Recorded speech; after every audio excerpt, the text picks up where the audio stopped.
நரகவாசியா அவர் நரகவாசியா நமக்கு தேவையில்லை. உஸ்மான் ரலியல்லாஹு அன்ஹு அவர்கள் இது ரசூலுல்லாஹ் சொல்லாத ஒன்றை செய்திருப்பார்களே, ஆனால் அவர்கள் செய்த நல்லறம், அவர்கள் செய்த தியாகம், அவர்களுக்கு சொர்க்கவாசி என்று சொன்ன நற்செய்தி, அவையெல்லாம் அதை மன்னிக்கத்தக்க அளவுக்கு இருக்கும். நமக்கு இருக்குமா? அல்லாஹ்வுடைய அல்லாஹ்வுடைய ரசூல் இதை செஞ்சாங்க, உஸ்மான் ரலியல்லாஹு இதை செஞ்சாங்கன்னா உஸ்மானுக்கு முக்கியத்துவம் கொடுக்கக்கூடிய நாம் ரசூலுக்கு ஏன் முக்கியத்துவம் கொடுக்கல? ரசூலுல்லாஹ் காலத்து ஒண்ணுதானே இருந்துச்சு. ரசூலை முகபத் வைக்க என்ன செய்யணும்? உஸ்மான் ரலியல்லாஹு எதுக்கு வேண்டாலும் செஞ்சுட்டு போறாங்க.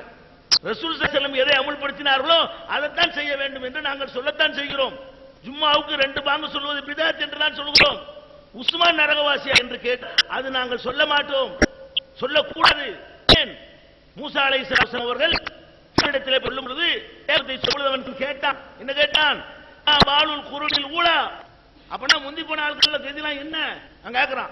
புதுசா தௌஹீத சொல்ற, இஸ்லாத்தை சொல்ற, இதுக்கு முந்தைய எத்தனை பேர் இஸ்லாத்துல இல்லாம போயிட்டாங்களே, உங்க அப்பா மாட்டெல்லாம் போயிட்டாங்களே, எங்க அப்பா மாட்டெல்லாம் போயிட்டாங்களே, அவங்களுக்கு எது என்ன காபிர்கள் தெளிவா சொல்லலாம். அதுக்கு ரிப்ளை மூசா நபி என்ன சொன்னாங்க தெரியுமா? இல்முஹா இந்த ரப்பி ஃபீ கிதாப் லா யலிலு ரப்பி வலா யன்சா. அது பற்றிய ஞானம் அல்லாஹ்வுக்கு தெரியும். அவர் நரகவாசியா இவர் சொர்க்கத்துக்கு போவாரான்னு நான் சொல்ல மாட்டேன். அது பற்றிய ஞானம் இறைவனுக்கு இருக்கிறது. அவன் தப்பான முடிவு எடுக்க மாட்டான், மறக்கவும் மாட்டான். அந்த மூசா நபி சொன்ன பதிலை தான் நாங்கள் சொல்வோம்.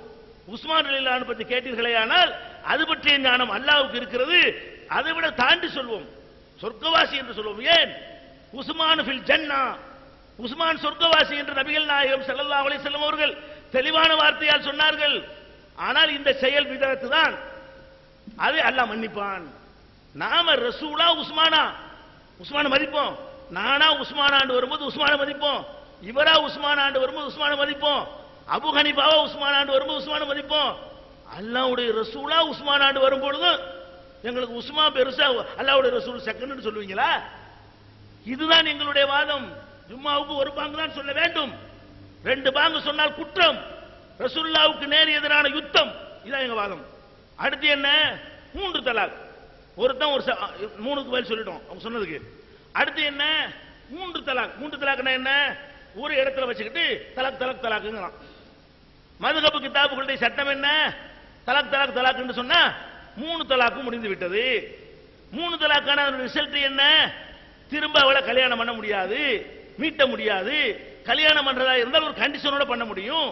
அவ வேற ஒருத்தனை கட்டி அவன் மண்டையை போட்டு அல்ல அவன் டைவர்ஸ் பண்ணி அதுக்கு பிறகு அவ சும்மா இருந்தாள்னு சொன்னா புதுசா கல்யாணம் பண்ணிக்கலாமே தவிர 3 தலாக்கு நிறைவேறிவிட்டால் மறுபடி சேர்த்துக்கொள்ள இயலாது. 1 தலாக்கு நிறைவேறினால் சேர்த்துக்கொள்ளலாம், 2வது தலாக்கு நிறைவேறினால் குறிப்பிட்ட காலக்கெடுவுக்குள் சேர்த்துக்கொள்ளலாம். காலக்கெடு கடந்து விட்டால் திருமணம் செய்து கொள்ளலாம். 3வது தலாக்கு டேஞ்சரானது, யூஸ் பண்ண கூடாது அப்படிங்கிறதுக்கு இந்த வாய்ப்பு இருக்கிறது. இதுல நாங்க என்ன கருத்து சொல்றோம்? ஒரு மனிதன் ஒரு தலாக்குன்னு சொல்றான், சொல்லிட்டு பிரிஞ்சிட்டான், கொஞ்ச நாளுக்கு பிறகு சேர்ந்து வாழ்றான். அப்போ அவன் மறுபடியும் பிடிக்கல, இன்னொரு தலாக்கு சொல்றான், மறுபடியும் சேர்ந்து சேர்ந்துக்கிறாங்க, மறுபடியும் இப்படித்தான் தலாக்கு என்பது இருக்கே தவிர தலாக் தலாக் தலாக்குன்னு சொன்னால் ஒரு 100 தடவை சொன்னாலும் ஒரு தலாக்குன்னு நாங்க சொல்றோம். 3 தலாக் என்ற வார்த்தையை சொன்னால் 3 ஆவாது, 3 காலகட்டங்களில் சொல்ல வேண்டும். ஒரு தலாக்கிலே மனைவி இல்லாமல் போய்விட்டால் மனைவி இல்லாதவளை மீட்டாமல் இப்படி தலாக் மறுபடியும் சொல்ல முடியும். அப்ப நாங்க என்ன கேட்கிறோம்? இது நாங்களா கேட்டோமா? சஹீஹ் முஸ்லிம்ல ஹதீஸ் இருக்கிறது. கான தலாக்கு ஸலாசு அலா அஹதி ரசூலில்லாஹி ஸல்லல்லாஹு அலைஹி வஸல்லம் வ சதரம் வ இமாரத் அபீ பக்கர் வ சதரம் மின் கிலாஃபத்தி இமாரத் உமர் இன்னமா யுஅத்து வாஹிதா. ரசூலுல்லாஹ்வுடைய காலத்திலேயும் ஒரு நிமிஷம் முடிஞ்சு அடிச்சிட்டேன்.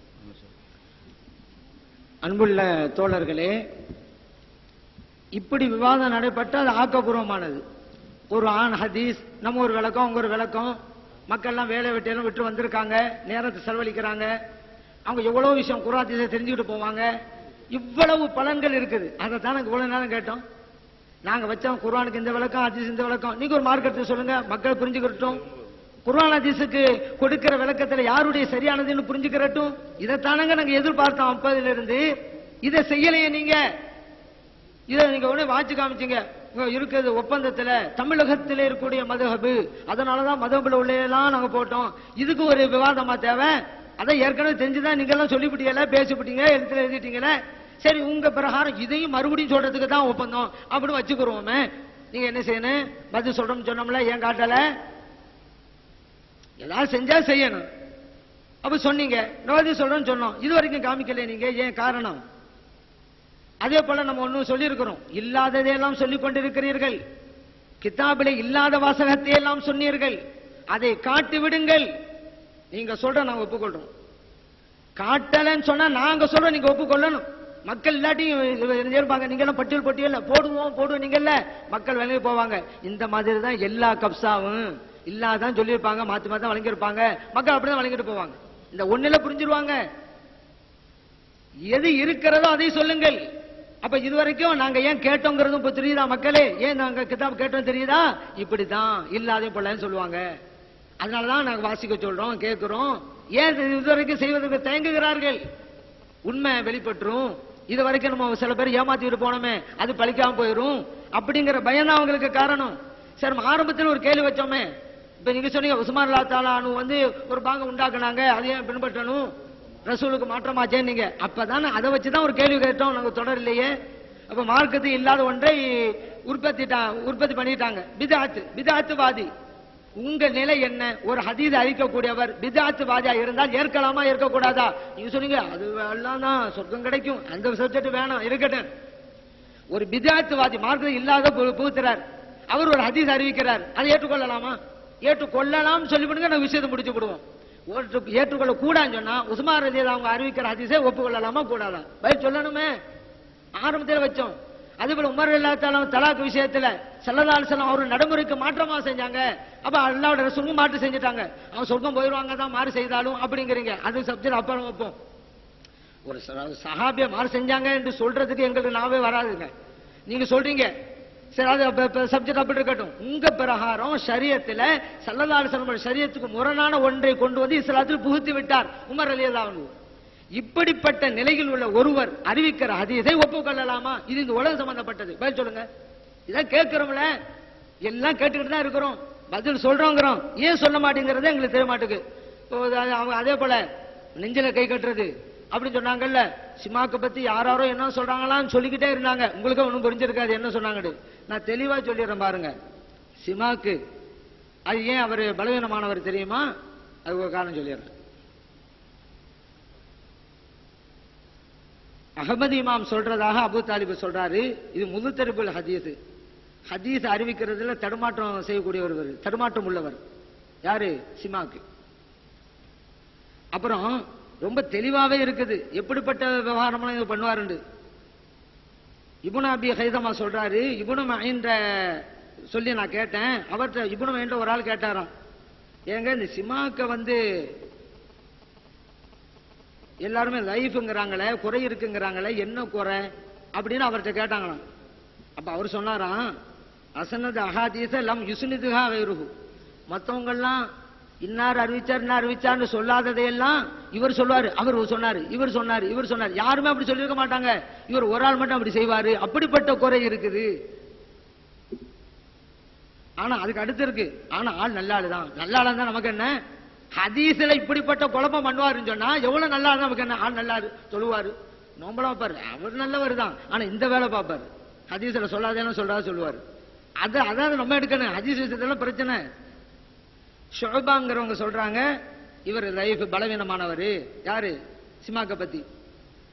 இப்னு அம்மார் சொல்றாங்க கான யுகுலித்து, ரொம்ப தப்பு பண்ணுவாரு ஹதீஸ் அறிவிக்கிறதுல, இவ்வளவு வேலை பண்ணு இத்தனை பேர் சொல்றாங்க, அதனாலதான் பலவீனம். ஒரு ஆள் ரெண்டாயிரம் இல்ல, இவ்வளவு பேர் சொல்லி இருக்கிறாங்க, அதனாலதான் அவர் பலவீனமானவர் அப்படின்னு நம்ம சொல்றோம். ஆதாரம் இல்லாம நம்ம எதுவும் செய்யறது இல்லை.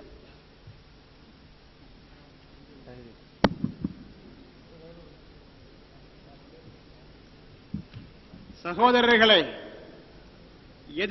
எதிர்த்தரப்பு அணியின் தலைவரின் சூழ்ச்சிகளும் மோசடிகளும் இங்கே பகிரங்கமாக வெளிப்படுத்தப்பட்டிருக்கிறது. வெளியில் அவர்கள் செய்த சூழ்ச்சிகளை வெளிப்படுத்துவதற்காக அவரை வலுக்கட்டாயமாக பிடித்து நாங்கள் இங்கே கொண்டு வந்து அவருடைய ஒவ்வொரு வாதங்களையும் முன்வைக்க அவருக்கு நாங்கள் வசதிப்படுத்தி கொடுத்தோம். ஒவ்வொரு எங்களுடைய ஃபிக்ஹ் கிதாபுகளில்